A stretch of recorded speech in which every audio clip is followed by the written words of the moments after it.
Donc, comme le titre l'indique, aujourd'hui, je vais vous parler un petit peu de mon changement de cap. Euh, je viens enfin, après des mois de lutte, à force d'insister, à base d'échanges de mails, de non, c'est pas possible. Ça a été un peu compliqué, mais j'ai enfin obtenu ma radiation de l'éducation nationale. Donc, c'est officiel, je ne suis plus enseignant, professeur d'anglais titulaire. J'ai quitté la douce sécurité de l'emploi. J'ai tout lâché pour ouvrir mon studio de coaching à Marrakech. Alors c'est un grand changement qui n'était en plus pas très préparé. Alors pour retracer un petit peu l'histoire, j'étais prof depuis quelques années et c'était déjà une reconversion. À la base, j'ai passé la plus grande partie de ma carrière professionnelle en tant qu'agent d'escale. Agent d'escale, c'est je fais les enregistrements, les embarquements à l'aéroport pour une grande compagnie aérienne. Et forcément, c'est pas un travail très stimulant. Sur le long terme, c'est un peu monotone. Au bout d'un moment, on en a vite fait le tour. Le principal avantage, bah, il y a la sécurité de l'emploi, il y a un salaire qui est plutôt correct, euh, des billets d'avion à tarif très attractif, même si on n'en profite pas forcément, parce qu'il n'y a pas forcément le pouvoir d'achat qui va avec, ni les vacances au bon moment comme on aimerait les avoir.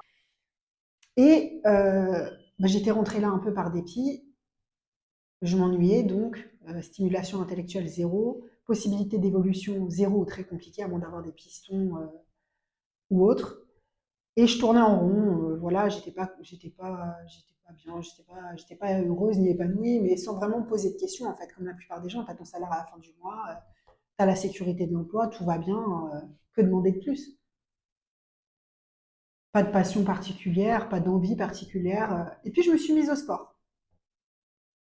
Parce que j'avais pris pas mal de poids, je mangeais très mal, très mauvaise hygiène de vie, je commence à avoir des problèmes de santé. D'ailleurs, j'ai toujours un œil un peu plus gros que l'autre. J'ai eu un problème de thyroïde en fait, mes yeux, littéralement, c'est incroyable comme maladie, hein. Je commence à avoir chaud et tout, enfin bref, je passe les détails, mais le principal point, c'est que tu as les yeux qui sortent littéralement des orbites en fait.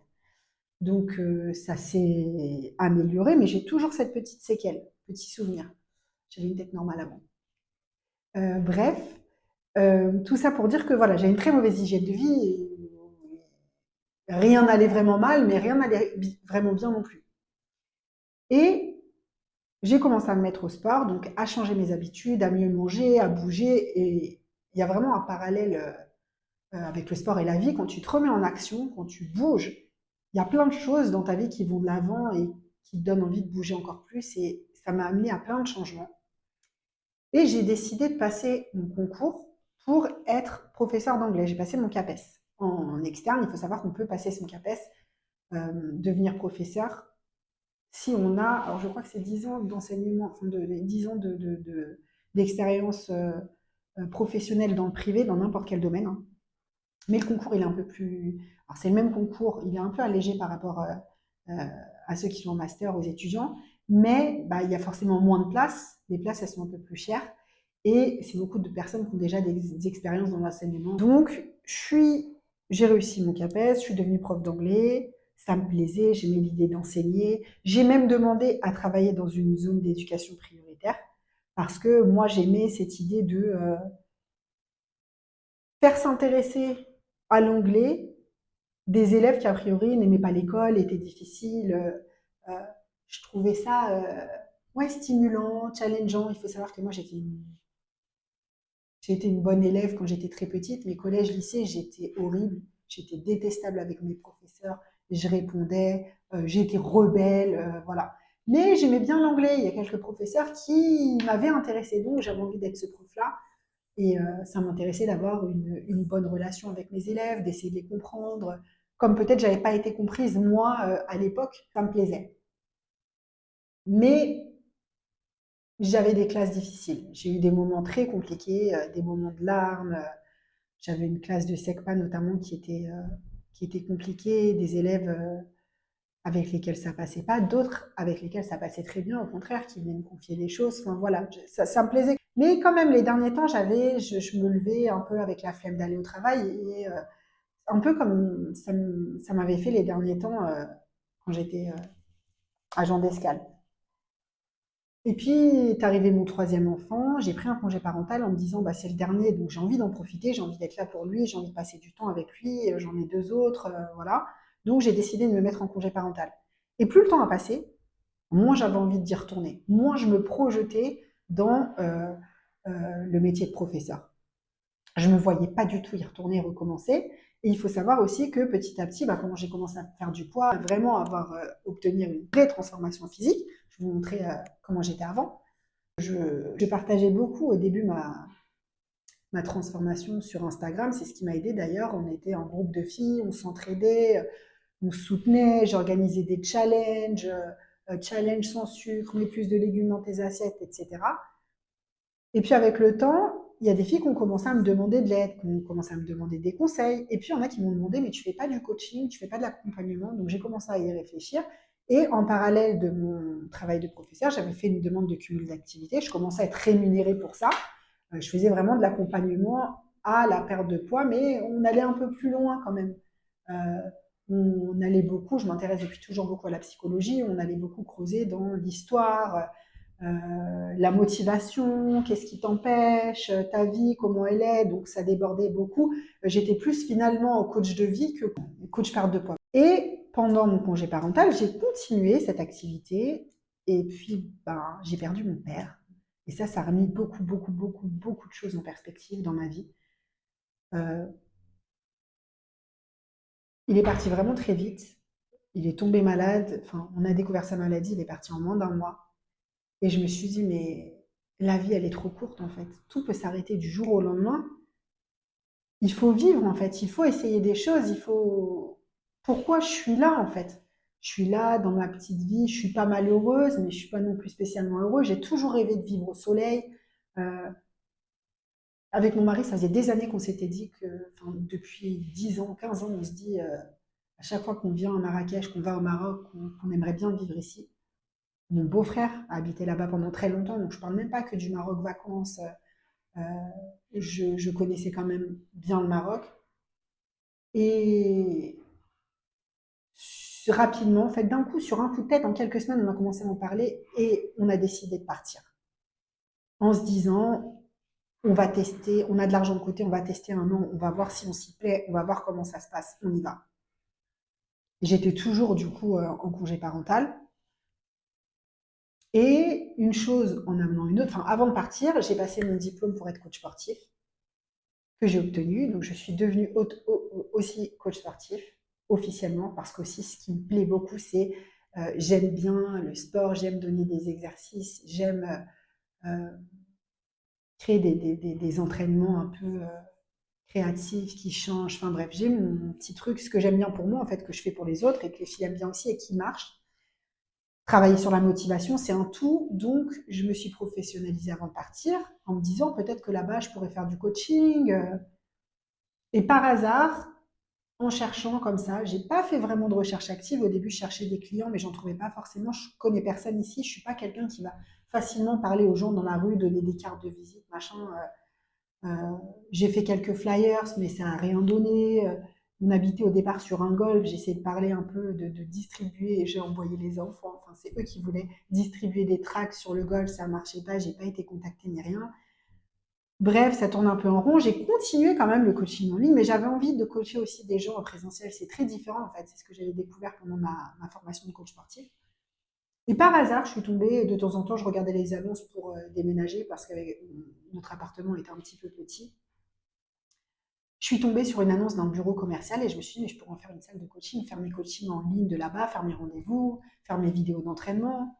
Et puis, pourquoi pas coacher des gens aussi, en vrai, en direct. Et puis, bah, ça s'est enchaîné. J'ai demandé à mon mari ce qu'il en pensait parce que j'avais peur de me casser la figure, hein. Franchement, c'est quand même un gros changement. Est-ce que je le fais ou pas? Est-ce que ça va marcher ou pas? Euh, et puis après, finalement, si on n'essaie pas, il se passe rien, on est d'accord? C'est ce que j'aime faire. Je me suis créé ma petite salle que je vais vous faire visiter après, euh, en la concevant comme moi je l'aimerais pour moi m'entraîner. Je me suis toujours entraînée à la maison, donc j'ai vraiment voulu me faire un truc à mon image où moi je me sens bien et y inviter les autres, c'est un peu ça l'idée, de s'entraîner un peu comme à la maison, mais avec un coach. Donc je fais vraiment de l'accompagnement personnel, je fais pas de séances de groupe, enfin pas pour l'instant, en tout cas dans un futur, pourquoi pas, je sais pas, je suis pas fermée. J'évolue au fur et à mesure, je me ferme pas les portes en fait. Et je pense que c'est important. Et donc je me suis ouvert ma petite salle, j'ai fait ma petite page Google et j'ai commencé à avoir quelques personnes qui m'ont contacté. Alors parfois ça a pris, parfois non. Parfois j'ai des gens qui m'appellent pour des coachings à domicile, surtout des touristes. Euh, J'essaye de faire de mon mieux pour les encadrer au mieux. J'ai toujours aussi mes clientes en ligne que je suis depuis, pour la plupart depuis pas mal de temps.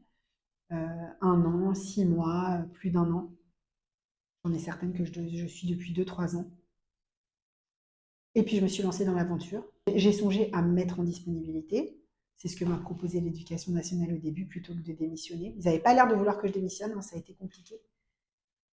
Mais je me suis dit à quoi ça sert? Je ne vais pas redevenir prof, j'en ai pas envie. Et s'il faut tester les choses, autant les faire et les vivre à fond.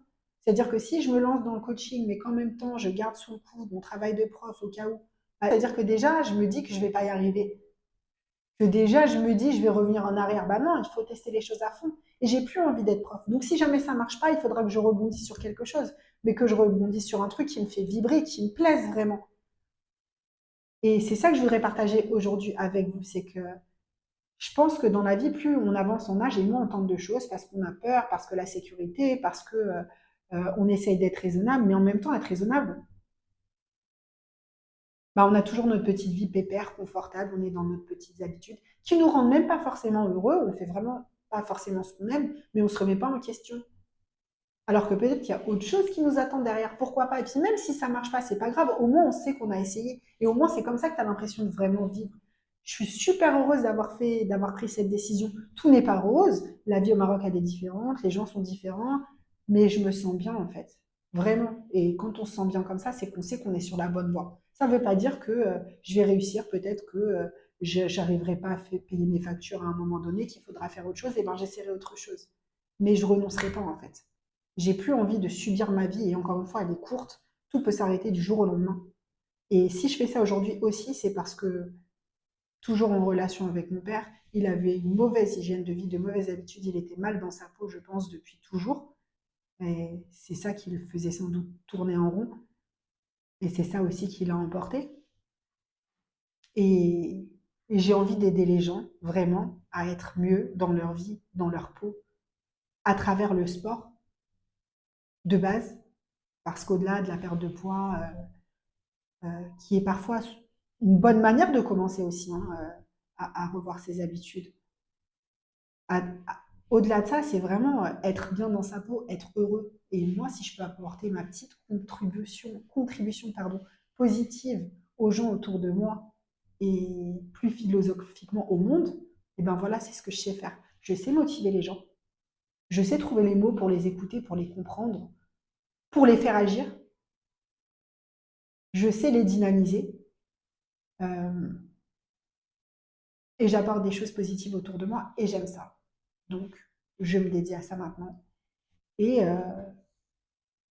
on verra, advienne que pourra. Donc, effectivement, gros changement. La petite vie rangée de professeur, professeur d'anglais, dans l'éducation nationale, le travail, la maison, les enfants, l'école. Mais voilà, maintenant, je suis en train de me construire ma nouvelle petite vie et j'en suis très contente. Donc, je vais vous présenter le studio. D'ailleurs, si jamais vous venez à Marrakech pour les vacances, pour un séjour, pour un week-end, n'hésitez pas à me contacter. Vous pouvez me trouver sur Google, vous m'envoyez un message, c'est sur réservation uniquement, et vous pourrez venir tester une petite séance avec moi dans mon studio personnel. Allez, je vous montre la salle. Alors là, c'est mon bureau. C'est un peu le bazar, on ne fait pas attention, c'est normal. Je suis en pleine création, n'est-ce pas? Bon, salle de bain, hein, pour les clients qui veulent prendre une douche avant de repartir, il fait chaud, donc c'est plutôt sympa. Ici, on a une salle de force, on peut faire du tirage d'eau, tirage horizontal, travail du dos et des fessiers aussi, extension lombaire. Là, on a tout ce qu'il faut. Poulie, avec les accessoires qui vont avec. Un petit balcon que je dois nettoyer tous les jours parce que je suis envahie par les pigeons, c'est la guerre. J'ai pas encore pris le temps de m'en occuper. Il faut que je mette des plantes qui piquent au balcon. Ici, nous avons Le hip thrust, la machine que j'adore, elle est pas très fréquente en salle de sport, celle-là. C'est avec une ceinture, pas avec un pad, le bouton, le boudin là qu'on voit d'habitude. Un ski erg. Alors, particularité, mes clientes, elles se déchaussent avant de venir. On s'entraîne pieds nus ou en chaussettes. C'est beaucoup mieux pour la proprioception, l'équilibre, bien travailler les mouvements, le transfert de force, etc. Là, bah, j'ai toutes les haltères, jusqu'à 30 kilos, donc on a de quoi faire. Kettlebell, bon, j'en ai qu'une pour l'instant, j'ai pas encore tout le matériel, mon logo, n'est-ce pas? J'ai pas encore tout le matériel, mais ça va venir. La cage à squat, pour moi, celle-là, c'était obligé. Alors, j'ai rencontré plusieurs personnes pour trouver le matériel. Ça n'a pas été super simple, j'ai pas tout trouvé du premier coup. Je me suis fait livrer de loin, de Tanger, la plupart du matériel, mais cette cage-là, je l'ai trouvée ailleurs. C'est une cage d'occasion, mais c'est une bonne marque. Ça coûte cher, le matériel de musculation, hein. Donc, voilà, j'ai refait, il n'y avait pas de clim, donc j'ai fait la clim, j'ai fait des travaux, j'ai opté pour les couleurs pour un rose, un beige rosé. Mes glaces à LED, qui ne sont pas allumées, mais qui s'allument, ça fait vraiment une jolie lumière. Des rideaux pour un peu d'intimité. Voilà, il me reste encore quelques rideaux, quelques petites décorations à peaufiner. Quelques décorations murales. Mais voilà, ma salle, elle est opérationnelle. J'attends un chariot, un sled, un chariot de poussée ici pour pouvoir compléter le travail fonctionnel de posture, etc. Donc voilà, ici, on peut faire pas mal de choses déjà. L'espace, c'est bien et je me sens bien dans cette salle. C'est vraiment, j'ai fait la salle comme je la voulais moi. J'ai mon petit logo rose sur le mur. Voilà quoi. J'ai mon entreprise. Je commence à me sentir enfin comme une entrepreneuse. Euh, et c'est comme ça que je me vois en fait. J'ai envie de travailler avec qui j'en ai envie, quand j'en ai envie, comme j'en ai envie, sans être obligée de supporter un patron ou quelqu'un qui va me donner des ordres qui vont pas me plaire ou qui vont devoir prôner quelque chose avec lequel je suis pas d'accord, j'ai envie d'être libre en fait. J'ai pas envie d'avoir un discours de surface dans l'éducation nationale. Pour moi, c'est un truc qui est horrible, c'est de devoir avoir le discours de la République française, même si parfois tu n'es pas d'accord avec certaines choses. Voilà, j'ai plus envie de ça, j'ai plus envie d'être enchaînée, j'ai envie de vivre ma vie comme je l'entends, d'être moi-même, que ça plaise ou pas, je suis pas là pour plaire. Moi, là, aujourd'hui, je suis là pour guider, pour aider des gens. Stop. Pour vivre au soleil, parce que pour moi c'était important, avoir un cadre de vie qui me plaît, être en sécurité, que mes enfants soient heureux, puissent s'épanouir et grandir heureux. Et je me sentais plus en mesure de le faire en France. Il y a une pression sociale en ce moment, une pression, les gens ils sont énervés, les gens sont pas bien, les gens sont stressés, les gens, ça va plus en fait. Et je ressentais beaucoup cette pression. Voilà, mes enfants ont des prénoms musulmans. Être musulman en France aujourd'hui, c'est quand même un peu compliqué. Beaucoup de racisme, beaucoup d'intolérance. Et je ne ressens pas ça ici. Voilà. Je ressens pas du tout ça ici. Je me sens bien.